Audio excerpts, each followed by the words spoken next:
It's Thursday, February 28th, 2019, and time for your Barbados Today morning news update. Thanks for joining us. I'm Carol Williams. Barbados has recorded its 14th murder for the year. A man lost his life at Clevedale Black Rock St. Michael last evening, and another one was injured. The death came hours after another man lost his life in St. Martin's, St. Philip. And it came the same day authorities staged a national consultation on crime. It should be noted that this is the third time for the year that two people have been killed on the same day. On to other news, a warning to the Mia Motley-led administration from the University of the West Indies academics. The officials say if communication doesn't improve and the homegrown plan doesn't work, it would deal a severe blow to confidence in the administration. Lecturers Dr. Dwayne Devonish, Dr. Wayne Charles Soverall, and Dr. Nicole Knight presented the findings of a recent study on the Barbados Economic Recovery and Transformation BERT program. Dr. Devonish says the social partners are still in a position to reverse any damage done by the less than favorable communication. As much damage has been done, there's always, I always say, there's always some reversible damage control that we can make. Now, I think at this stage that we should probably, and I say we as a social partnership, should probably reconvene a meeting and discuss perhaps an effective communication plan. Not just because when we do an implementation plan, implementation plans are usually easy, but built into the implementation plan is what we call a communication plan. And for those who are not familiar with that, a communication plan tells you a lot of things. One, what kind of communication medium are we going to be using, especially depending on certain initiatives. So when it comes, let me give you a famous example. When it comes to closing an SOE, who are, so in the plan you've got these columns, so we say who's going to be affected. You've got employees. How many of those employees are going to be affected? With me? Two, what kind of information are we going to communicate via that particular medium? Is that, in other words, the medium, is that medium going to be a face-to-face discussion? Will we let the chairman of the board, would it be done with the executive council? The UB academics was speaking at the Frank Walcott Labour College in St. Philip as part of activities marking the Week of Excellence. Cane farmers are in for a $9.7 million payday. Chairman of the privately run Barbados Sugar Industry Limited, Mark Seeley, expects the money to be paid out by the end of next week. However, he's insisting that this isn't reason enough for his members to participate in the scheduled start of the crop. Seeley tells Barbados Today that the back pay, which was owed for last year's harvest, must go hand in hand with a new price offer from government for canes to be delivered this year. We are looking forward to receiving that payment at the end of next week, simply because the cash flow of the farmers has been totally depleted. They have no money and money is needed to pay farmers to buy diesel, to buy fertilizer, etc. So bearing in mind these payments should have been made quite some time ago.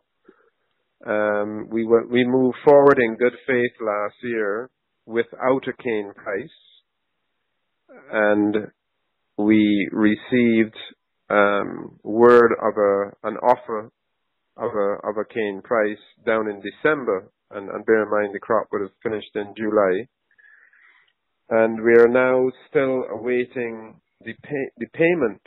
At least one commercial bank says it won't be hiking banking fees anytime soon. Chief Executive Officer of First Citizens Bank, Carol Eleuthère John Marie, gave the commitment yesterday as the bank opened its 5th branch at the Villages at Coverley. The banking fees is really a reaction by the banks with respect to the added cost that they have had to shoulder. But if it's one thing that I can say, is First Citizens made a decision that we are not increasing fees and will not be increasing fees for at least the next 2 years. Our customers can attest to that our fees have not changed at all in the last year, and that's because we made a commitment to keep our fees as is for the next 2 years, and that is what First Citizens is presenting to its customers. Akani McDowell has thrown his hat into the ring once again. The president of the National Union of Public Workers tells Barbados Today he'll be seeking a 3rd term when the April 3rd union election is held. Trade unions have been bashed over the handling of the public sector layoffs during the ongoing International Monetary Fund-backed austerity program. However, McDowell says he's prepared to defend his record. I was the president in times of prosperity. I would also like to be the president in times of austerity. I stay by public servants in their times of need. Yes, I would like people to judge me based on what I've been able to achieve, rather than accusing me whimsically of being associated with one administration or the other. I normally tell people if they have any evidence to suggest that I have been more lenient towards one government or one administration as opposed to the other, right, I tell them to produce that evidence. I normally tell people to bring it so that I can see it, because I have not been able to see it myself. There's regional and international news after this short break.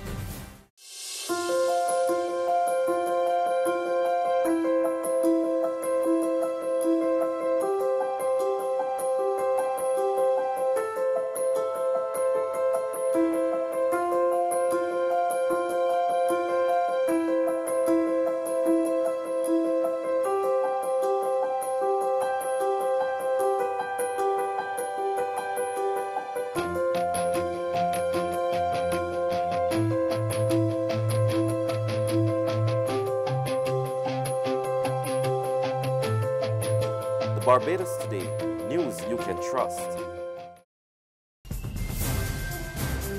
Over now to St. Lucia, where corporal punishment is being abolished in schools. The Ministry of Education has notified all principals, as we hear from HTS News Force.